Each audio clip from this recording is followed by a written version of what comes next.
Então, hoje, tá, na nossa aula de hoje, nós vamos conversar sobre o melasma, mais especificamente sobre erros que muitas vezes, né, os profissionais cometem, às vezes não é só o profissional, o paciente também, no tratamento dessa disfunção. E são erros que comprometem o resultado final, tá? Então, são erros ali que nós precisamos eliminar, tá? Caso, né, e é o desejo de todos, né, tanto do profissional quanto do paciente, o objetivo seja realmente um gerenciamento conservador, consciente dessa hipercromia que é o melasma, que nós sabemos que não tem cura, né, que nós não abordamos com o paciente no sentido de eliminar a mancha, remover, retirar a mancha, né, e sim administrar e gerenciar, tá? Nós vamos conversar um pouquinho sobre a disfunção, tá? Então, vou lembrar alguns pontos principais, tá? Para que realmente essa nossa aula tenha uma sequência e que esse conteúdo realmente venha, né, a ajudar na prática clínica de vocês, profissionais. Depois, eu vou, né, direcionar para os erros, tá? Quais são as práticas, as condutas que normalmente vão influenciar negativamente no meu resultado final, tá? Então, nós sabemos que o melasma é uma discromia, tá? O que é uma discromia? É uma alteração de pigmentação da pele envolvendo o pigmento melanina, tá? Então, a melanina é uma proteína, um pigmento predominantemente castanho, produzido pelas células, né, da nossa pele, que são chamadas de melanócitos. Essas células se encontram, tá, na sua maioria, ali na camada basal da epiderme, né, entre os queratinócitos da camada basal da epiderme. Tá? Então, camada basal ou germinativa, aqui, né, o marronzinho, são os melanócitos, tá? Então, estas células produzem o pigmento melanina e distribuem para as células vizinhas, para os queratinócitos. Por isso, elas são células, né, que apresentam prolongamentos, células diferenciadas para produzir, armazenar e distribuir essa proteína, né, esse pigmento. O objetivo principal desse pigmento, né, a intenção, né, é de produzir uma quantidade de melanina suficiente para ser distribuída para todas as células da epiderme, tá? Promovendo então uma proteção contra a radiação ultravioleta para as estruturas que estão na derme, tá? Para evitar lesões, degenerações causadas pela radiação ultravioleta, tá? Pelo sol. Então, essas células produzem esse pigmento e essa quantidade de pigmento que determina, então, se o meu paciente pode ou não apresentar um depósito concentrado, que seria caracterizado como uma hipercromia, tá? Então, as discromias são um grupo, tá, de várias alterações de pigmentação relacionadas a esse pigmento, tá, a melanina, que podem se manifestar como aumento ou diminuição, tá, ou ausência da melanina. Mais especificamente, quando eu falo em hipercromias, é quando eu tenho aumento de melanina, tá? E o melasma é uma discromia, mas mais especificamente uma hipercromia, tá? Então, ali naquela região eu tenho uma concentração, tá? Um depósito desse pigmento por conta de células que são mais ativas, ou às vezes células que têm mais ramificações, células maiores, ou às vezes até um número maior de células. Células que têm um metabolismo mais rápido e produzem uma quantidade maior de melanina, tá? Então, essa disfunção, né, essa alteração, que é o melasma, ele apresenta também alguns padrões clínicos. Então, eu tenho localizações específicas na pele, né, na face, que é muito mais comum na face, mas eu posso observar também em outras áreas, como colo e braços, tá?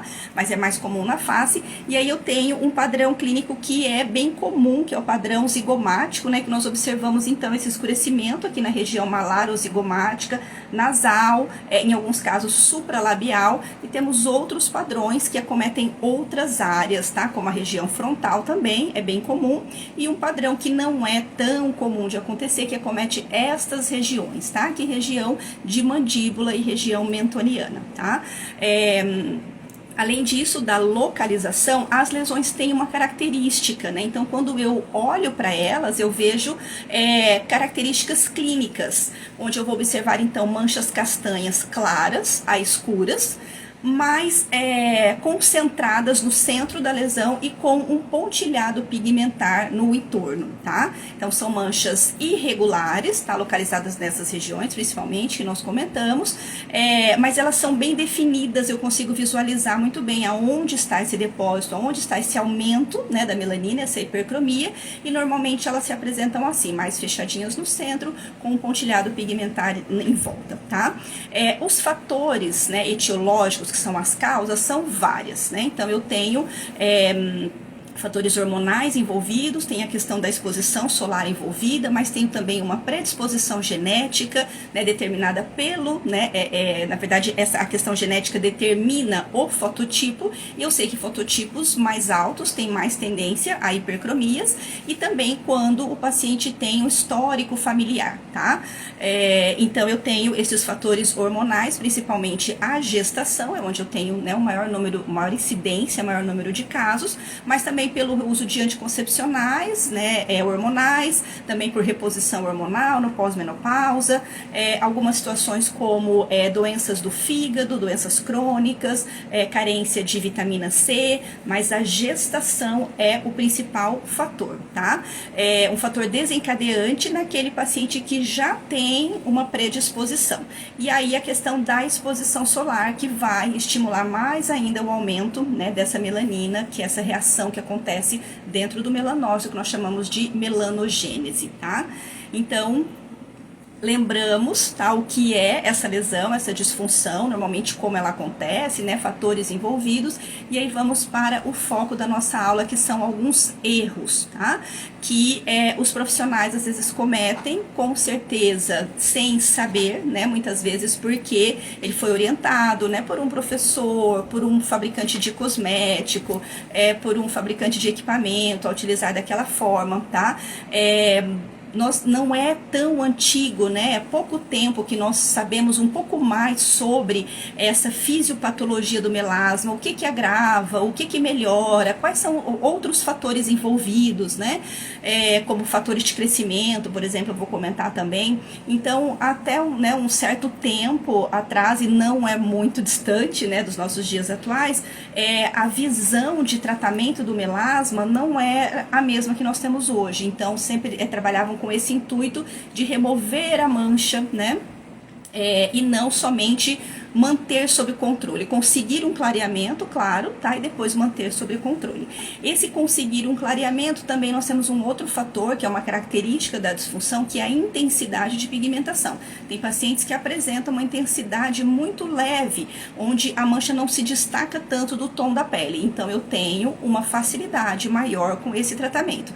E aquele paciente que apresenta já uma pigmentação muito evidente, tá? Então, muito, às vezes, até caracterizando uma máscara, né, desfigurante, porque a pigmentação do melasma é muito mais escura do que o tom da pele. Então, aí nesse caso, nós, né, teremos um pouco mais de dificuldade para conseguir esse clareamento, tá? E depois manter isso, né? Então, exige muito a colaboração do paciente, tá? Não só com a questão do skincare, mas com vários cuidados que ele precisa ter, tá?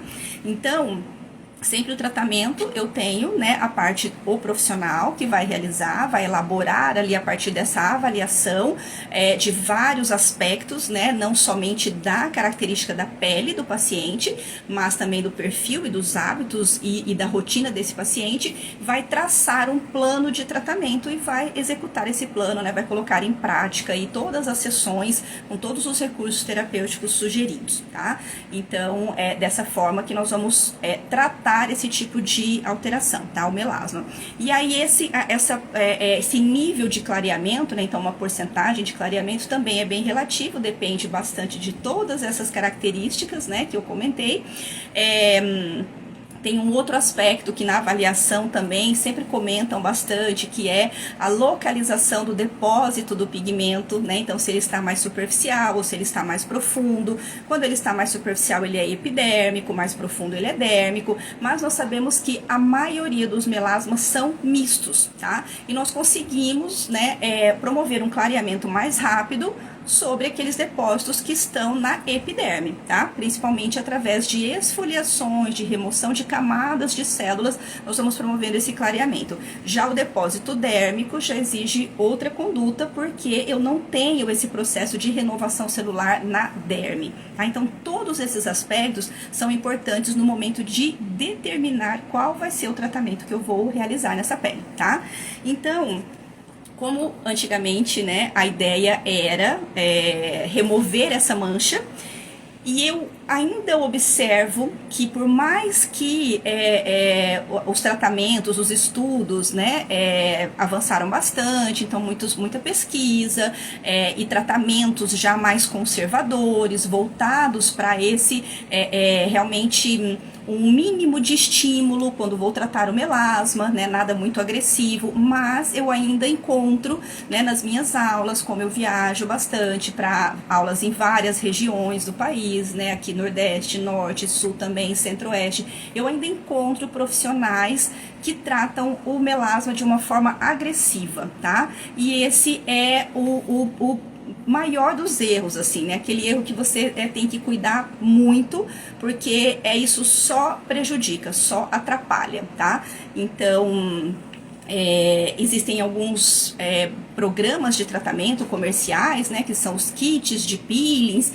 Normalmente estes que são comerciais, eles são suaves, mas os fabricantes também utilizam de estratégias para potencializar o efeito. Então tem algumas marcas que têm estes programas de tratamento que são mais agressivos, e que eu tenho, né, um único protocolo para todas as peles, então para todos os fototipos, para toda a intensidade de pigmentação, localização, né, da lesão, profundidade, rotina do paciente, o perfil do paciente. Então, quando esse tratamento é muito agressivo, tá? E aí, dependendo dessas características, aumenta as chances de intercorrências, tá?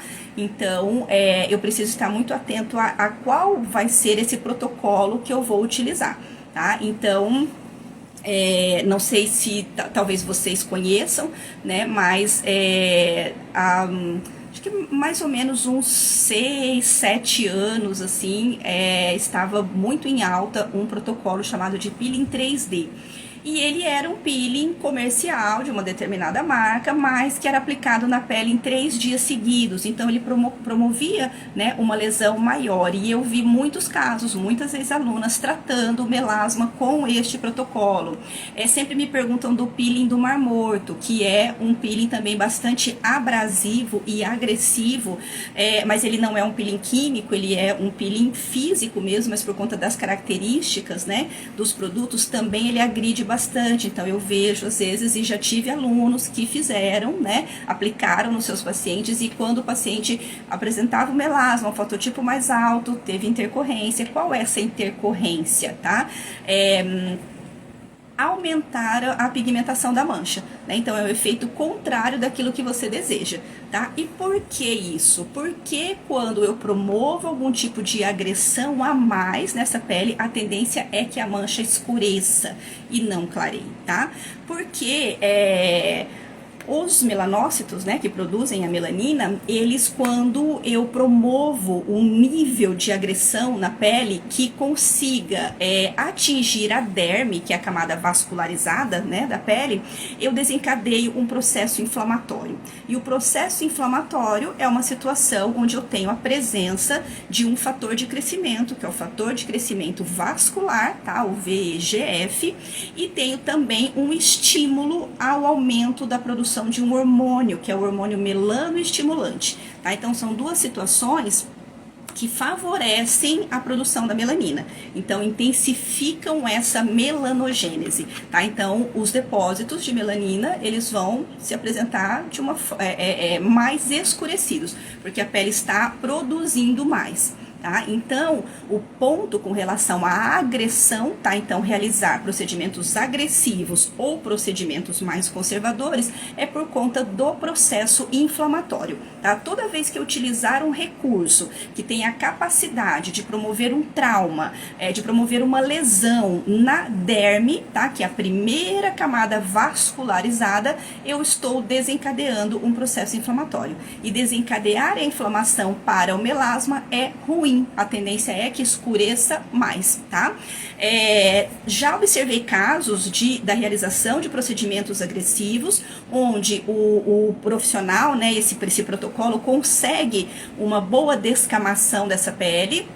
Consequentemente, quando descama, eu observo sim um clareamento geral e um clareamento dessa mancha, e de não evoluir para a hipercromia pós-inflamatória, né, ou essa intensificação do melasma. Mas normalmente são em pacientes de fototipo mais baixo, tá? E que também tem um cuidado com a questão da exposição solar. Não gostam de se expor, usam filtro solar certinho, às vezes moram em regiões mais, né, onde tem temperaturas mais amenas, né, com incidência menor da radiação ultravioleta.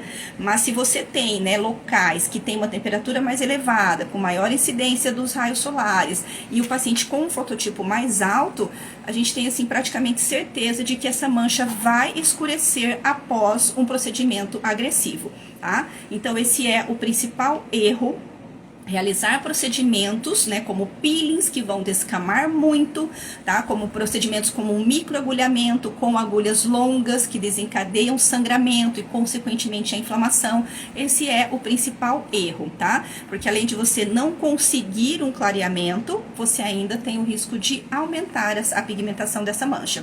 No caso de alguns peelings, como eu disse, no início a pele pode até se apresentar mais clara por conta da descamação do pós-peeling, uma descamação visível, que normalmente esses peelings mais agressivos vão promover, mas com um tempo após, né, em torno de uma semana, 1 até 3 semanas, a pele começa a escurecer mais, tá?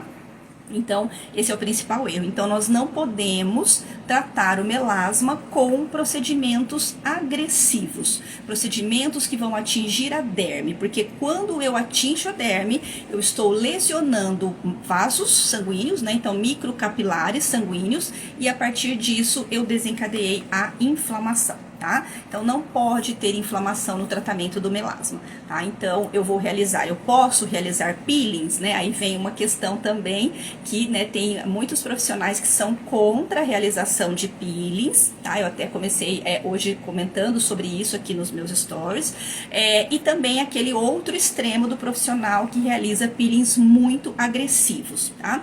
Os peelings muito agressivos, hoje, normalmente, eles são mais indicados para o rejuvenescimento da pele. Então são peles com fototipos mais baixos, que apresentam muitos sinais de fotoenvelhecimento. Mesmo assim, né, eu não sou tão favorável, porque existem alguns riscos, né, de complicações, tá?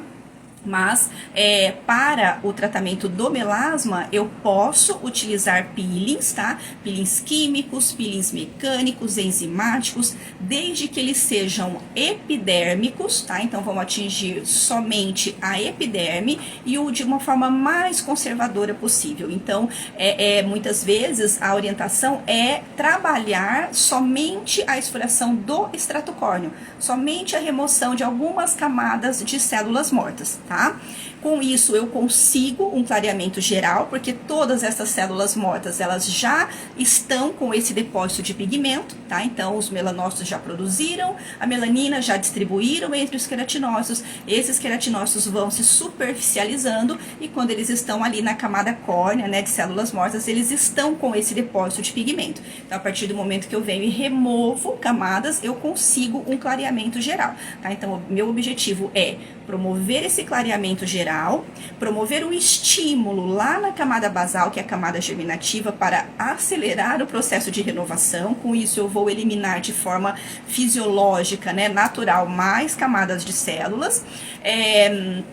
Com isso, eu consigo melhorar o teor de hidratação na superfície da pele, isso vai favorecer a permeação de ativos e também, por ela estar mais refinada, né, então mais fina, também facilita a permeação de princípios ativos, tá? Então, o objetivo de um peeling suave, um peeling epidérmico, conservador, que não vai desencadear inflamação, é esse, tá?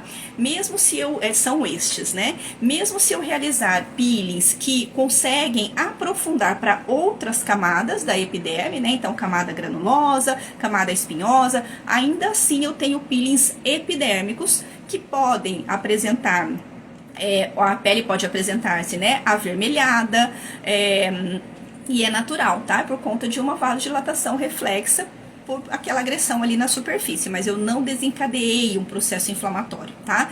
Já se eu tenho eritema, que é vermelhidão, e edema, já foi muito agressivo para o melasma, tá? Então, pensar em peelings epidérmicos que atuam sobre o extrato córneo, no máximo até a camada granulosa, tá?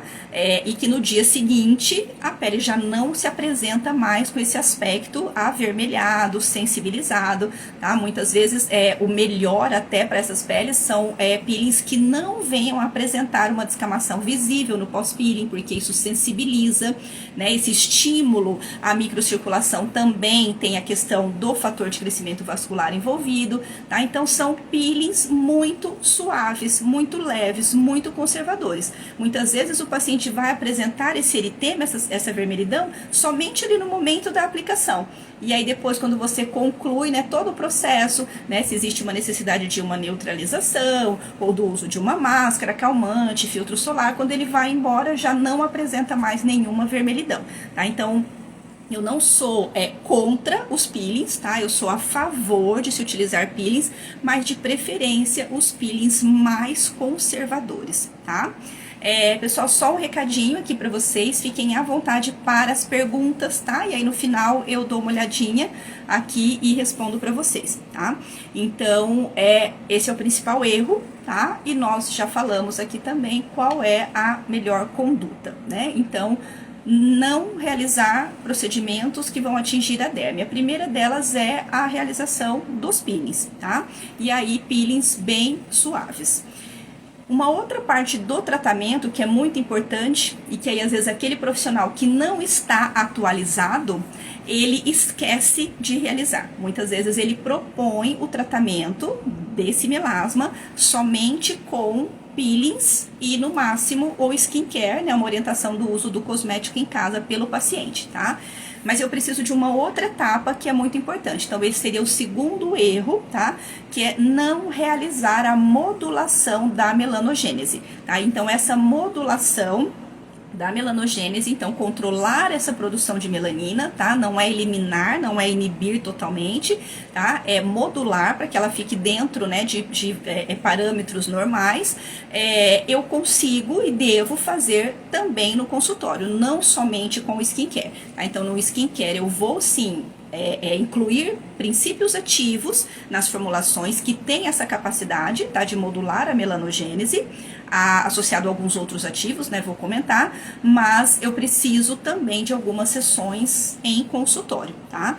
Então, a minha orientação é sempre os peelings suaves, que eu já consigo um clareamento, meu paciente já fica mais estimulado, estimula a renovação celular e depois facilita a permeação dos ativos para a modulação da melanogênese, tá? Então são etapas complementares, eu preciso das duas, né? Então eu normalmente digo que o profissional que trata somente realizando esfoliações, né, ou peeling, sejam químicos, mecânicos, esquece de modular a melanogênese e está falhando, e o resultado final vai ficar comprometido. E também, às vezes, né, que por isso que no começo eu comentei, às vezes o erro não é só do profissional, mas é o paciente, né, o cliente, aquela pessoa que tem um melasma e não se dispõe a buscar um profissional para realizar esse tratamento na clínica, no consultório, e ele vai direto para o cosmético, tá? Então, eu vou tratar a minha pele, o meu melasma, para clarear a minha mancha somente com um cosmético em casa, tá?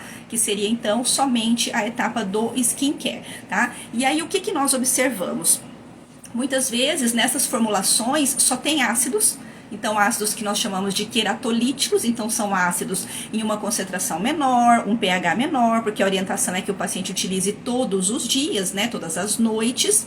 E esse produto, ele vai promovendo, né, um refinamento, uma descamação, só que às vezes na fórmula não tem o princípio ativo que vai modular a melanogênese, tá? Então ela começa a observar um certo clareamento, mas muitas vezes esse uso contínuo pode começar a sensibilizar essa pele, tá? Se utiliza muito uma associação de hidroquinona com ácido retinóico e a pele vai se apresentando mais sensível, mais irritada, mais avermelhada. Então aí já vem a questão do fator inflamatório, né, do fator de crescimento vascular, que não é interessante. E muitas vezes, se eu tenho um princípio ativo modulador de melanogênese na fórmula, muitas vezes esse princípio ativo ele nem consegue chegar nos melanócitos, porque esse refinamento não é suficiente. Tá?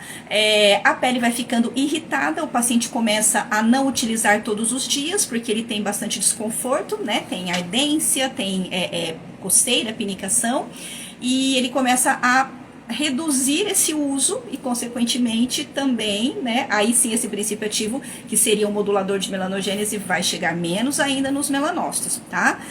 Então, se nessa fórmula do paciente tem um ácido queratolítico, ele vai refinar a pele. Se ele tem um ativo modulador da melanogênese, teoricamente ele vai permear e vai controlar essa modulação. Mas eu tenho um outro aspecto, que é a questão da hidratação. Então, muitas vezes essa pele está desidratada.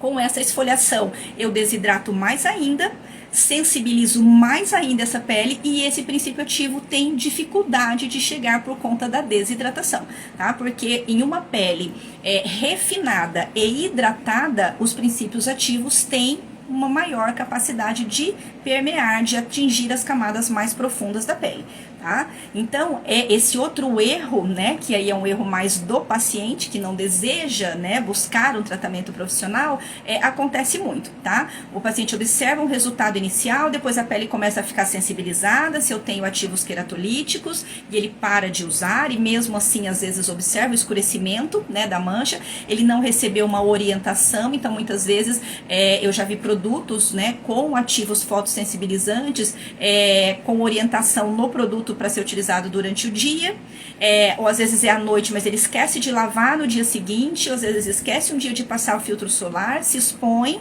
né, então porque também não tem uma orientação do profissional, porque o tratamento que o paciente vai fazer com o profissional não são somente as sessões, né? Eu tenho as sessões de tratamento, eu tenho toda a orientação do skincare com relação a quais produtos utilizar, como e quando, e tenho ainda outras orientações adicionais com relação a esses cuidados para, né, prevenção do escurecimento maior ainda dessa mancha, tá?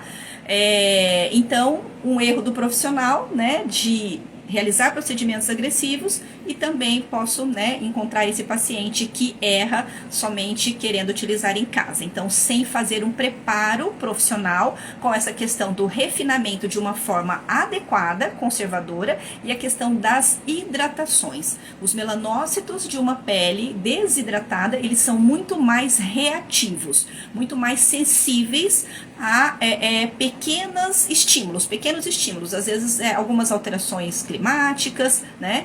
Então, e eles reagem produzindo mais melanina, tá? Então, o tratamento, ele precisa, né, conter todas essas etapas. Se eu agredir muito no momento da esfoliação, é ruim, né, desencadear inflamação. Se eu tratar somente com os moduladores de melanogênese, sem promover o refinamento, também não vou ter um resultado satisfatório. Se eu deixar de hidratar essa pele, também vai comprometer o meu resultado final, tá? Então, o tratamento completo seria o tratamento no consultório, na clínica com o profissional, onde ele vai realizar tanto a etapa de dispersão da melanina, que nós chamamos, que é através desses peelings conservadores, quanto com a inibição ou modulação, na verdade, né, mais adequado, da melanogênese em consultório. E no cosmético, para o skincare, muito mais importante priorizar princípios ativos moduladores da melanogênese, tá, que são inibidores das enzimas tirosinase, principalmente, dopa-cromotaltomerase, e os antioxidantes, ativos anti-inflamatórios, tá, porque muitas vezes, por mais que você tenha um cuidado, às vezes a pele é mais sensível, tá, e pode desencadear o processo. Então, ativos anti-inflamatórios já de uma forma preventiva, e princípios ativos hidratantes, tá?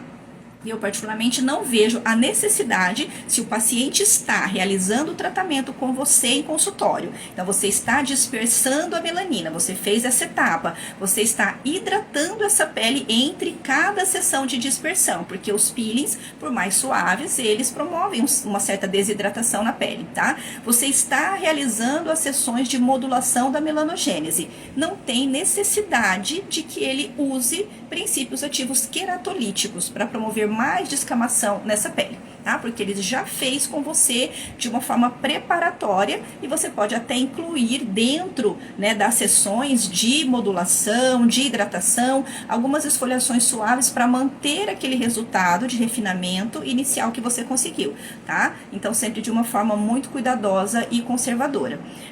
Então, não tem a necessidade de ativos queratolíticos, ativos que vão remover camadas de células no skincare, tá? Porque a pele já está sendo refinada e eles acabam só sensibilizando essa pele, tá? Então, se a pele fica sensibilizada, que o paciente não consegue utilizar o skincare, que é aquilo que ele vai utilizar todos os dias, né? Enquanto ele vai estar com você somente uma vez na semana, isso vai comprometer muito o resultado final, tá? Então, estes são, né, os erros, tá? Os erros assim mais grosseiros, aqueles erros que realmente comprometem muito o resultado, tá? Agressão, tá? Procedimentos muito agressivos que desencadeiam inflamação, não posso. Deixar de realizar a modulação da melanogênese com princípios ativos, com fototerapia em consultório, tá? E deixar de hidratar essa pele em consultório, e a modulação da melanogênese em consultório e no skincare, e a hidratação no consultório e no skincare também, tá? Só a parte de dispersão de melanina que é feita somente em consultório, tá? Pelo menos a minha orientação, a minha conduta, tá? Então, dessa forma, você garante, né, resultados de uma forma mais segura, com um risco mínimo de complicações, de intercorrências, e com muito mais chances de manter essa hiperpigmentação, né, essa hipercromia sob controle, tá? Para que ela, né, não venha escurecer mais. Você ganha clareamento e mantém, tá?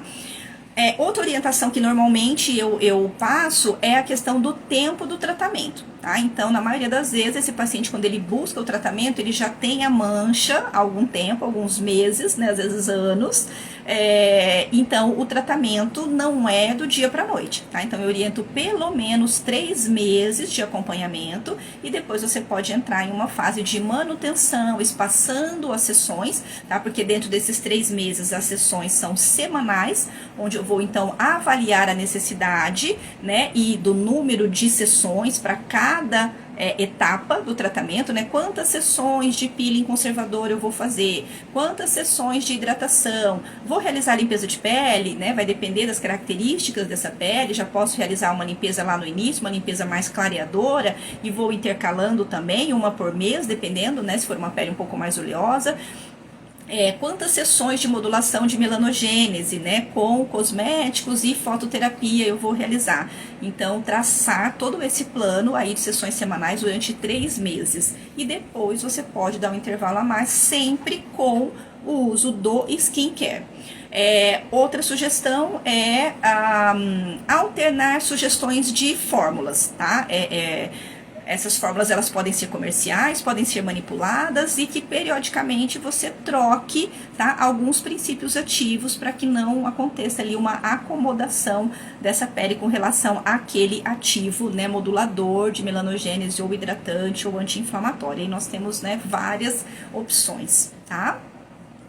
Então, pessoal, basicamente isso, tá? Esses seriam aqui os erros principais, né? E já comentamos aqui sobre como conduzir, né? Então, o erro, né, da agressão, né? Procedimentos agressivos, não realizar nada agressivo. Um outro procedimento que nós também fazemos com o objetivo de modular a melanogênese é o microagulhamento, e eu preciso também cuidar muito essa questão da agressão, tá? Então, o microagulhamento com agulhas longas, longas que vão atingir a derme, vai desencadear processo inflamatório, é muito agressivo, não é interessante. Então, no microagulhamento também, como objetivo é favorecer a permeação dos ativos, eu vou utilizar somente a técnica de drug delivery, que é uma técnica com agulhas bem curtas, tá? Que eu só vou abrir canais, né, para facilitar a atuação deste princípio ativo lá nos melanócitos, tá? Porque quando eu quero modular melanina, os ativos têm que chegar lá no melanócito, não adianta ficar na superfície, né?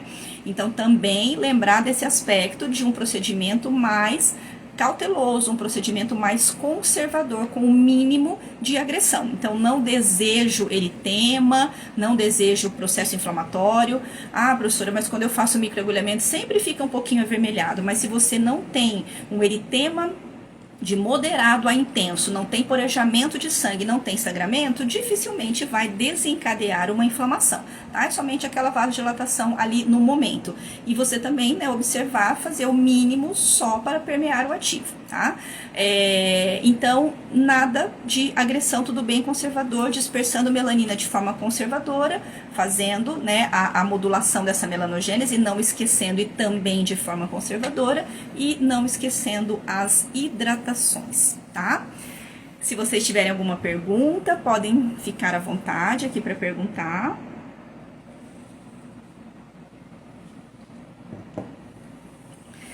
Um outro aspecto que também seria um erro, que hoje eu já acredito que isso não acontece, né, com a maioria dos profissionais, é não indicar o skincare, né? Então, se o profissional propõe somente essas sessões semanais e o paciente não usa nada em casa, ou às vezes, usa, mas é um sabonete, um filtro solar, tá? Também isso não vai ajudar muito no tratamento, né? O filtro solar é indispensável para esses pacientes, até a gente dá uma prioridade para os filtros com tonalizante, por protegerem também da luz visível.